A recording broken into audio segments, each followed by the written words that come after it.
Good afternoon, everybody. Good afternoon. How are we today? Great. Good.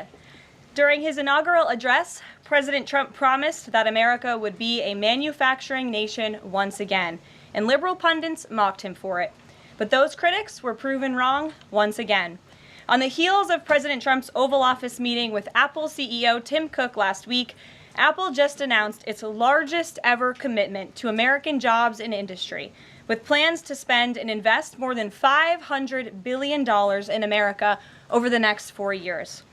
Over the course of the current Trump administration, Apple plans to hire around 20,000 new workers, creating high-paying jobs right here in America.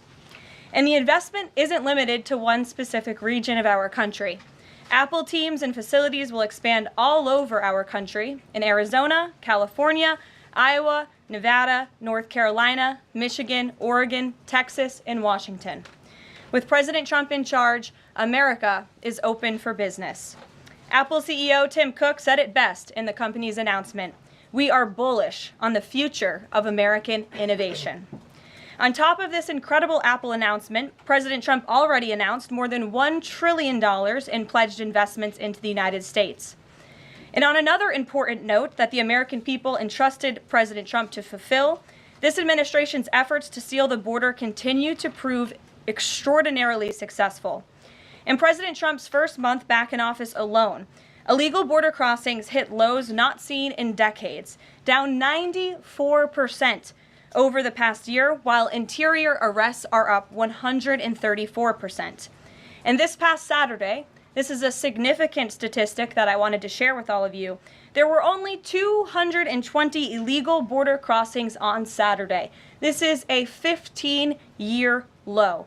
Think about that in comparison to the amount of illegal border crossings we saw under the previous administration. Fox recently reported that a San Diego migrant shelter is closing its doors after saying they have not received new asylum-seeking families or individuals since January 20th. We all know what happened on January 20th, don't we? And yesterday, New York City Mayor Eric Adams announced that the massive Roosevelt Hotel migrant shelter in Manhattan will shut down in the next few months. We're also seeing a reverse migration effect. There are now verified reports from the Associated Press of migrants abandoning their journey to the United States and heading back home. This is the first time the Border Patrol has received these reports since 2020, during President Trump's first term. The returning migrants claimed in interviews that the new heavy security posture adopted by the Trump administration was a significant reason for their decision to return to the countries of their origin. Overall, the American people continue to overwhelmingly give President Trump very positive remarks. Nearly every one of President Trump's policy initiatives are receiving strong majority support, and I have noted that in every briefing since Inauguration Day. 81% of Americans support deporting illegal migrant criminals from our nation's interior. 76% of Americans support the DOJ-led efforts of a full-scale investigation to find and eliminate fraud and waste in government expenditures. Again, this is from a Harvard-Harris poll, a very legitimate pollster. 76% of Americans support closing the border. 69% of Americans support President Trump's common-sense efforts to ban men from women's sports. As you all know, we celebrated that executive order at the White House a couple of weeks ago. 65% of Americans support the president's efforts to eliminate all preferences by race in the hiring and awarding of government contracts, which is another pledge that DOJ is working hard to fulfill. And 61% of Americans, vast majority, support the president's plan for reciprocal tariffs to ensure that other countries are treating us the way we have always been treated.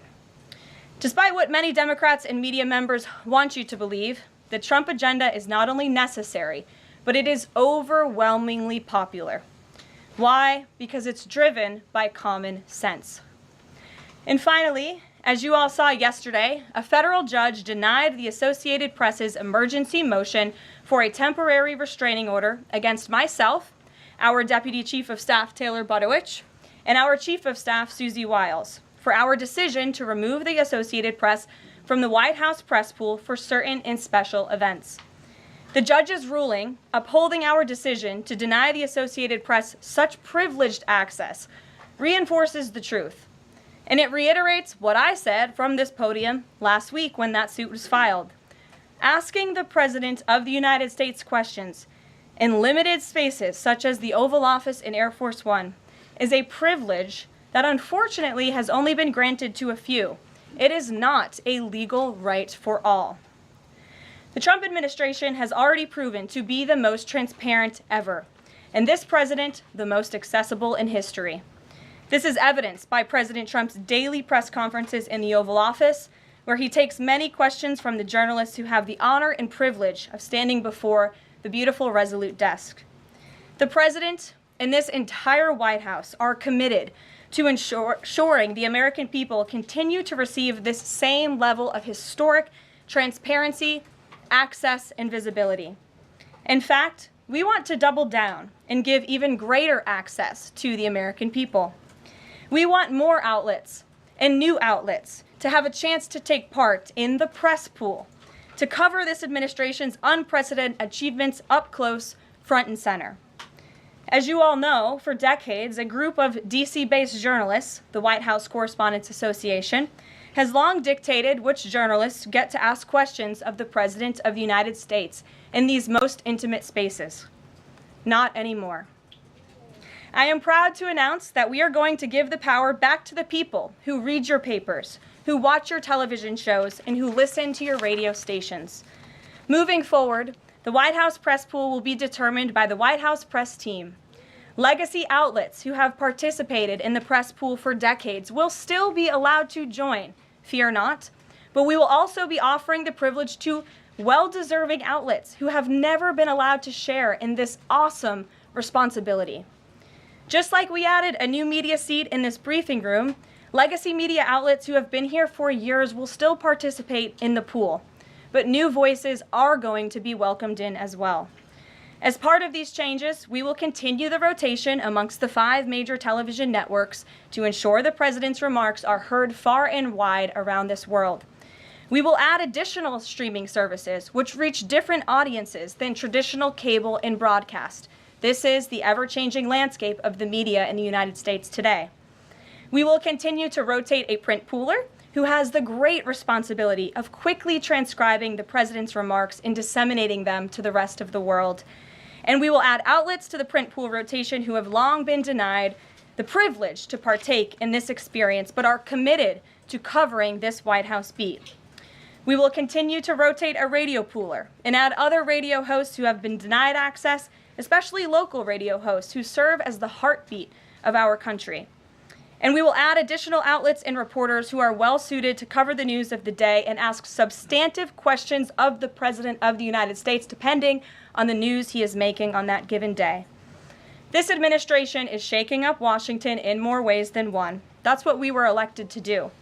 As I have said since the first day behind this podium, it's beyond time that the White House press operation reflects the media habits of the American people in 2025, not 1925. A select group of DC-based journalists should no longer have a monopoly over the privilege of press access at the White House. All journalists, outlets, and voices deserve a seat at this highly coveted table. So by deciding which outlets make up the limited press pool on a day-to-day basis, the White House will be restoring power back to the American people who President Trump was elected to serve. So in that note, in our new media seat today, we have Shelby Talcott, who is a White House reporter for Semaphore. In 2022, Semaphore launched as a global digital news platform with the aim of bringing meaningful innovations to the news industry. Today, they have nearly 1 million newsletter subscribers spanning 11 separate editions.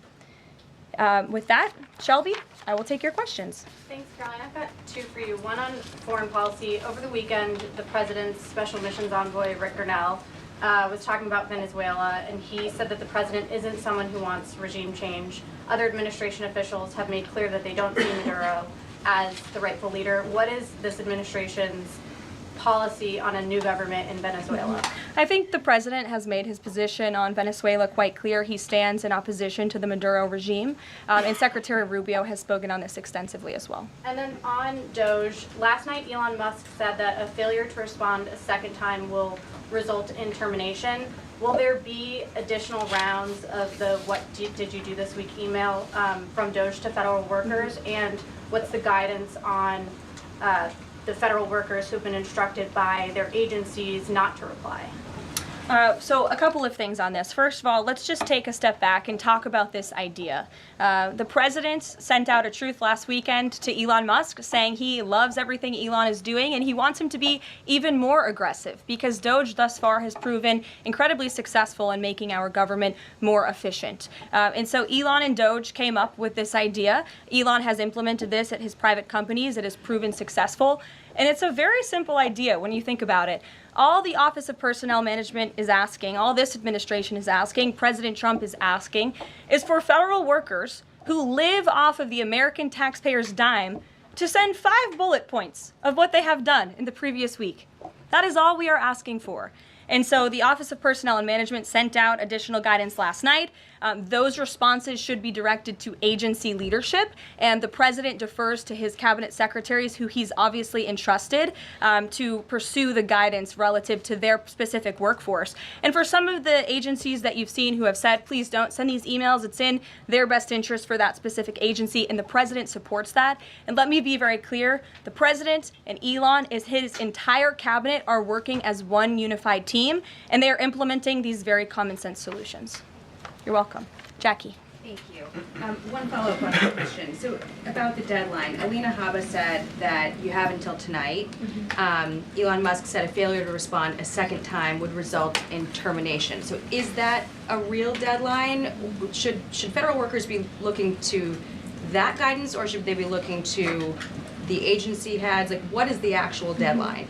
So again, the agency heads will determine the best practices for their employees at their specific agencies. Again, this was an idea that Elon come up with. Doge worked with OPM to actually implement the idea, and the secretaries are responsible for their specific workforce. And this is true of the hirings and the firings that have taken place. And we advise federal workers, unless your agency has dictated you not to respond to this email. In fact, I can announce that we've had more than 1 million workers who have chosen to participate in this very simple task of, again, sending 5 bullet points to your direct supervisor or manager, CCing OPM. I actually participated in myself. It took me about a minute and a half to think of 5 things I did last week. I do 5 things in about 10 minutes, and all federal workers should be working at the same pace that President Trump is working and moving. We have a country to save, and we want this federal government to be responsive to the needs of the American people who re-elected this president to have historic, massive reform, and that's what the intention of this idea is. Can you clarify one thing, though? Because Elon Musk also said that a reason that they wanted this 5 things email was just to see if people are actually alive. Citing that there are some federal workers who might not even be alive. So meantime, NBC is reporting that these responses are going to go into an AI generator to evaluate whether these jobs are necessary. So is it just to see if people are actually working, or is it an effort to maybe cut some of those jobs? I have not seen that NBC News report, and I haven't heard that from Doge or from Elon himself. Again, this is to ensure that federal workers are not ripping off American taxpayers, that they are showing up to the office, and that they are doing their jobs. That's what the American people expect, and it's a very simple task to complete. I did it myself, and I was more than happy to do it because I'm very grateful that I am serving the American people on the American taxpayers' dime. Do you think Doge should hire a spokesperson just so that Elon Musk doesn't put out tweets that then confuse federal workers? Are my press briefings not good enough for you, Jackie? John.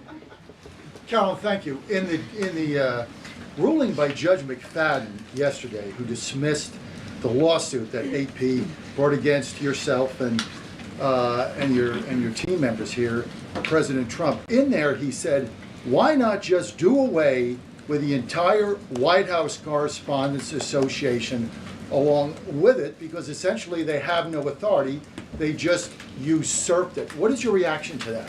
Well, first of all, John, it's great to see you. And you are one of those individuals who has you're on a streaming platform that hundreds of thousands of people tune into every day. So it's great to see you in the briefing room. I did address that actually in my opening remarks by announcing that the White House press team in this administration will determine who gets to enjoy the very privileged and limited access in spaces such as Air Force One and the Oval Office. There are, as you know, look at this room, hundreds of journalists who show up to this building every single day and are not granted that luxury of flying on Air Force One and asking the President of the United States questions. And so we want to ensure, again, everyone has a seat at that highly coveted table. But alas, the legacy media outlets who have been doing this for quite some time and have invested resources into covering the White House, their spots will remain, just like they have in this briefing room as well. Sure. Steve. Could you give us an update on the negotiations around the Ukraine minerals deal, and when is President Zelensky going to come visit? So the president talked at length about this yesterday, the critical minerals deal with President Macron, and in the more than hour-long press conference he gave all of you in the Oval Office himself. There hasn't been significant updates since the president's remarks last night, but I will just reiterate his position. It's critical that this deal is signed. He expects President Zelensky to sign a deal. This is to recoup American tax dollars that have been funding Ukraine's national defense. And it's also great for the Ukrainian people who have been put through hell because of this war. And it will create a lasting economic partnership as Ukraine will need to rebuild their country because of this brutal war. And just to follow, is Steve Witkoff delayed his trip to the Middle East so he can concentrate on this minerals deal? I don't want to comment on Mr. Witkoff's travel plans or read anything out just for obvious reasons, but he remains very much working. That man is working around the clock to secure this deal with Russia and Ukraine alongside Secretary Rubio and Secretary Bessent, General Keith Kellogg. He's also working very hard to secure a peace deal in the Middle East as well. So God bless him, and he's working alongside the president every single day. Sure. Thanks, Caroline. The president's executive order creating DOGE called for the naming of a DOGE administrator. Who is the DOGE administrator? So the president tasked Elon Musk to oversee the DOGE effort. There are career officials and there are political appointees who are helping run DOGE on a day-to-day basis. There are also individuals who have onboarded as political appointees at every agency across the board to work alongside President Trump's cabinet to find and identify waste, fraud, and abuse, and they are working on that effort every day. So is Elon Reagan. Musk the administrator? Reagan. Thanks, Caroline. I have two for you today, one on the border wall and one on the DHS investigation. Sure. First on the border wall. Border wall construction has restarted in Texas and California under contracts awarded under Trump's first term. Is the president looking to secure new contracts, and how is he defining success in terms of border wall construction this administration? The border wall is a signature promise of President Trump's campaign. He talked about it way back in 2015 and 2016, and people laughed at him for bringing up this idea. It's proven to be not only an idea that he delivered on in his first term and continues to deliver on in his second term, but it's also proven to be highly effective.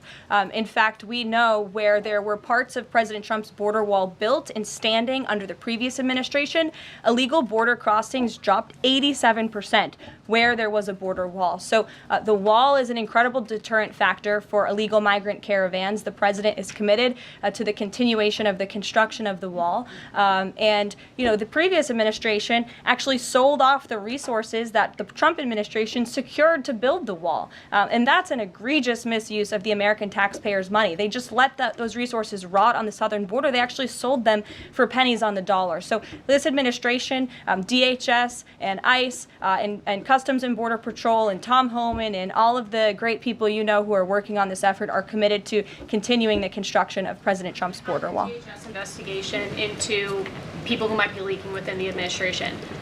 Will the White House release the names of the individuals that DHS Secretary Noem said were caught leaking details of the ICE raid?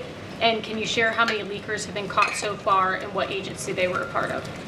I would defer you to DHS on the leakers that they have identified, but I know the president and this White House commend Secretary Noem for launching an internal investigation to identify those leakers because it's unacceptable for career bureaucrats who are standing in the way of the will of the American people and enacting President Trump's agenda.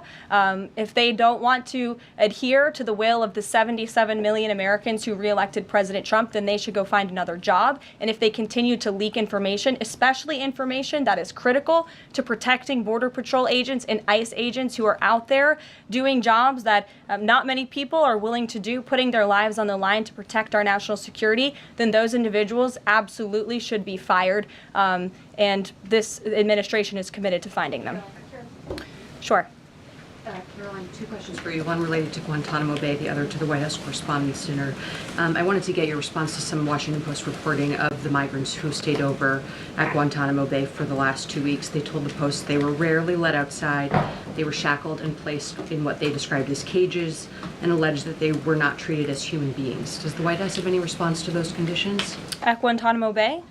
It's a promise the president campaigned on, that if you invade our nation's borders, if you break our country's laws, and if then you further commit heinous, brutal crimes in the interior of our country, like raping and murdering innocent, law-abiding women and girls, and committing heinous acts of violence, then you are going to be deported from this country, and you may be held at Guantanamo Bay. These are criminals we are talking about. Don't forget that. Sure. So U.S. consumer confidence fell this month, the most since August of 2021. What is your message for Americans who are concerned about the impact of things such as tariffs on prices? Yeah, sure. Well, thank you for that question. It's obviously an important one. The president campaigned on reigniting the Trump economy and fixing the mess that was created by the previous administration. We know they created an economic and an inflation nightmare for the American people, and I'm not going to stand up here and lie to you like my predecessor did about the state of our economy. We understand there are people that are hurting, and this administration is wholeheartedly committed to ensuring that those individuals see relief and price reductions and tax cuts and in less regulations that are burdensome on their household and their businesses. And the president and this entire administration are focused on that every day. I can go through the very long list of economic actions this president has taken. I know you work for Bloomberg, so I'm sure you're well aware of them, but I can assure the American people that the president is very much focused on bringing down the cost of living crisis in this country that was created by the previous administration. Speaker, I just have a quick follow-up. Sure. Is the president planning on whipping any votes for support for the House budget vote? And if so, to whom is he making calls? I'm not aware of any calls that he has made. I did talk to the president about his position on this just before coming down here, and he said that he's made it very clear to the Hill what his priorities for a budget are. He's said it to the Speaker of the House. He said it to Leader Thune. The Senate and the House know what President Trump wants and know what the American people want. And so he expects Congress to get it done. He's looking at the proposal from the House. He will also be looking at the proposal that I believe the Senate is drafting up as well. Sure. Thank you, Carolina. I have two questions. Does the United States, sorry,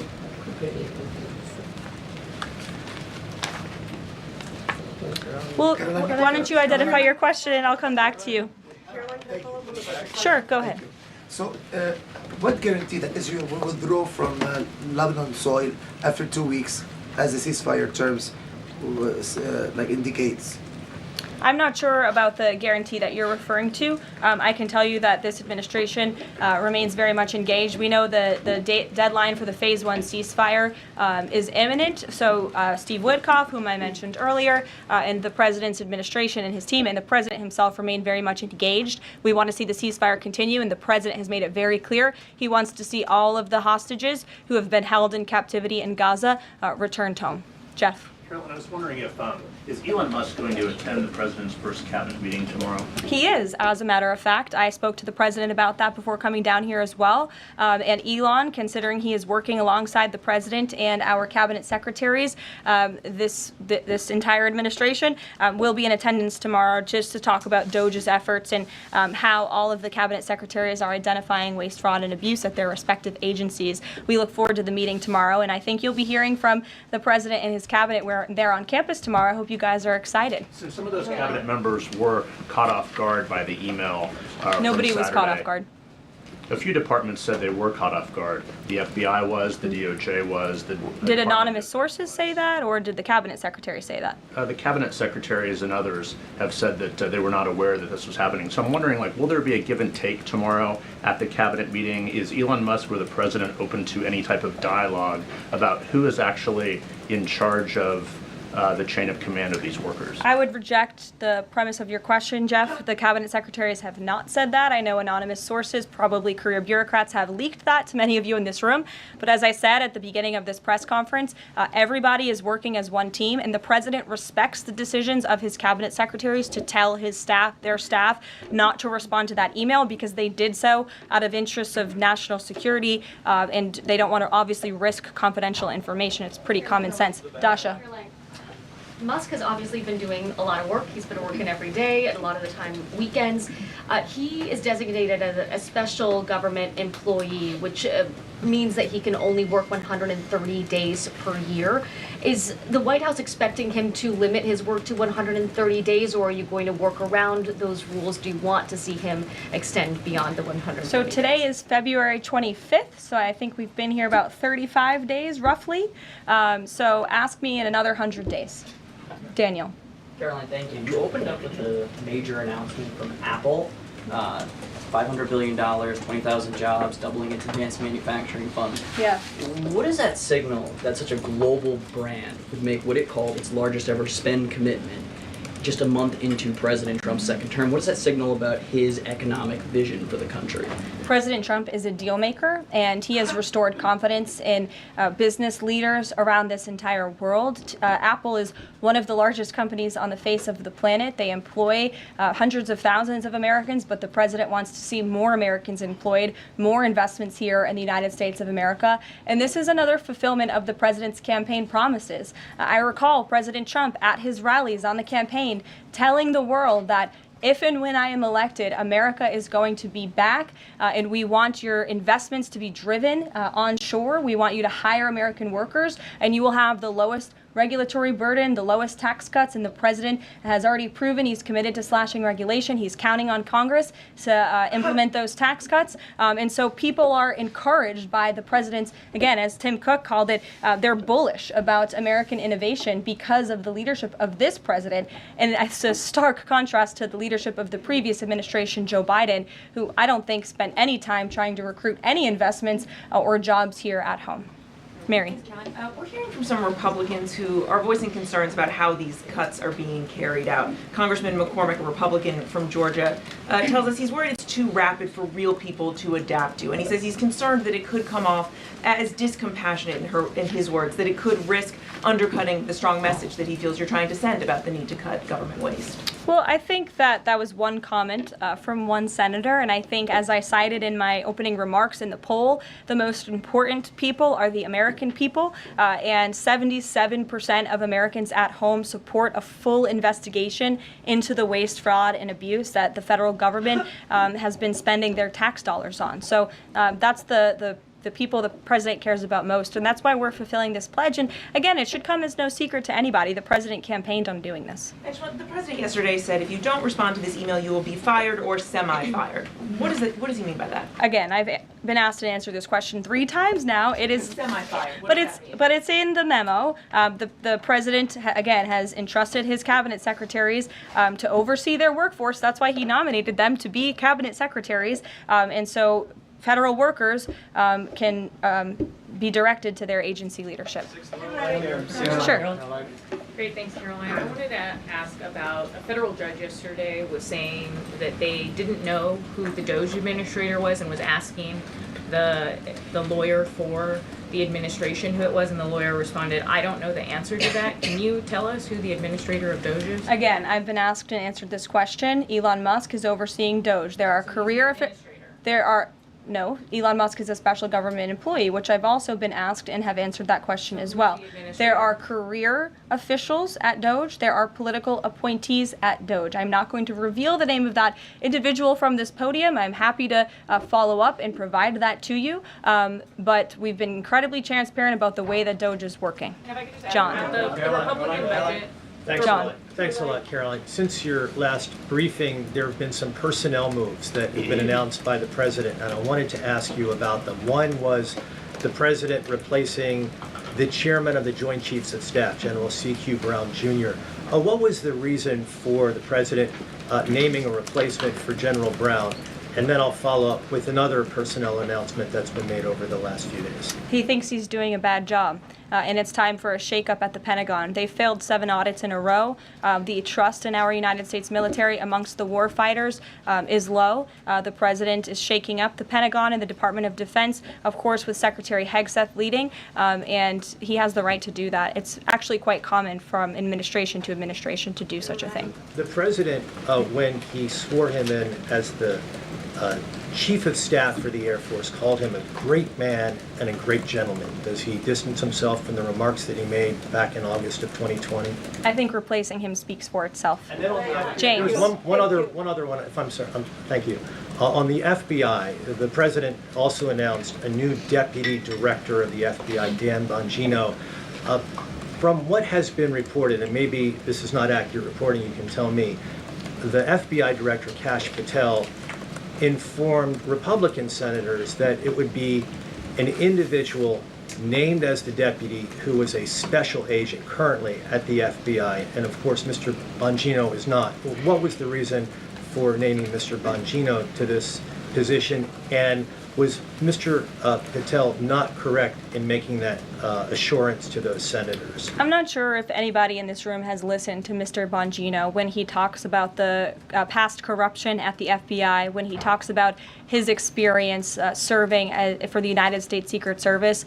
This is a man who loves his country and who has honorably served our country in ways that many people have not. He understands the depth of the corruption at these institutions, which the American people re-elected President Trump to shake up. And I think it's quite despicable to see many networks in this room who have had chyrons on their television screens labeling Mr. Bongino as a far-right podcaster. He is not. He is a former law enforcement agent. He is a former Secret Service agent who put his life on the line to protect this country, and that is why the President of the United States has entrusted him for this important role. He's also an outsider to this Washington swamp, and we often see that when outsiders are appointed to such coveted positions, a lot of people in this city get very, very nervous, and they should be, because Dan Bongino and Kash Patel and Attorney General Bondi are focused on rooting out the corruption at these agencies and ending the weaponization of government once and for all. I'd like to end with something. As you all know, you know what, James? I'm feeling generous. Go ahead. I will take it. Thank you, Caroline. Sure. I wanted to ask Don't make me regret this. I wanted to ask about the Macron visit and the Russia-Ukraine talks in general. Sure. It's pretty clear to my eye that President Macron was performing a kind of delicate dance, lavishing praise on the president while seeking in his own remarks to try to bind President Trump to positions and even specific language that the president has not committed to heretofore. One of the most bracing comments from President Macron was when he said that the deal that President Trump is negotiating with the Russians must not be, quote, a surrender for Ukraine. All of the public points that we have heard from President Trump, from Secretary Hegseth, and from other administration officials talking about these negotiations have averred to, quite openly, to concessions from the Ukrainians that will have to be made. The minerals deal, the abandonment of their NATO ambitions, and other elements. So far, we have not heard any administration official suggest a single concession that the Russians should be prepared to make. And so I wonder if you could assure us, at a minimum, that this negotiation process will not be as one-sided as the Europeans seem to think it is, that in fact, President Putin will also be made to engage in some concessions to reach this deal. Well, I think the president knows how to make a deal better than anyone who has ever assumed the office of the American presidency.